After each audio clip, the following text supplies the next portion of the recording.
je ne sais pas si vous avez remarqué, mais à l'émission, quand ils m'ont nommé, je ne bougeais pas. Non, c'était une belle surprise. Je m'attendais pas à ça. Surtout pas aujourd'hui, dans ma vie où je suis rendu. Je pense que le personnage, d'être caché derrière un personnage, ça nous permet d'explorer des choses nouvelles aussi. Et puis ça enlève le mur un peu. Et puis donc, je me suis amusé avec ça. J'avais du fun. Tu peux le voir, on dirait que le bec bougeait en même temps, là. Parce que j'avais beaucoup de plaisir à le faire.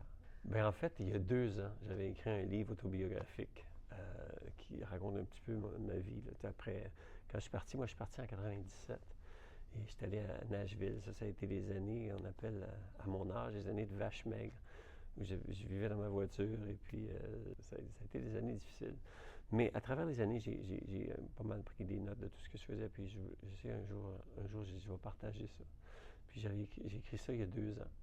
Mais il me manquait un chapitre. Puis le chapitre, ben, c'est le cardinal. C'est le dernier chapitre. Mais ça c'est un des livres qui sort en ce moment, qui s'appelle Le rêve impossible. Et puis en même temps, mais je me suis aperçu que les gens, ces réseaux, euh, il y a beaucoup qui m'ont reconnu. Et donc, je me suis dit, ah, ils m'ont pas oublié. Fait que ça serait le fun de faire quelque chose. Fait qu'on a fait un album compilation. On a mis une chanson avec ma femme. L'amour existe encore, une chanson de Céline Dion. Elle a appris la diction en français pour le faire parce qu'elle parle pas français. Sais-tu, moi, quand j'ai commencé à chanter karaoké, quand j'étais jeune, déjà, j'aimais la chanson de Ghost, Unchained Melody. Ça, c'est une belle chanson. Moi, là, j'étais une autre génération, là, fait que je vais t'emmener loin en arrière.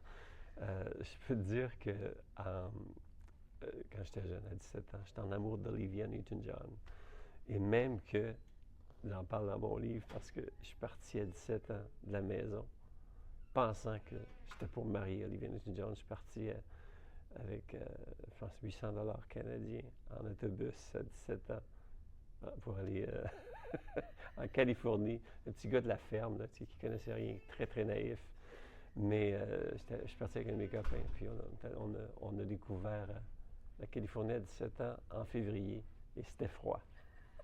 Fait que j'ai vu où elle habitait, mais j'ai jamais vu Olivia Newton-John.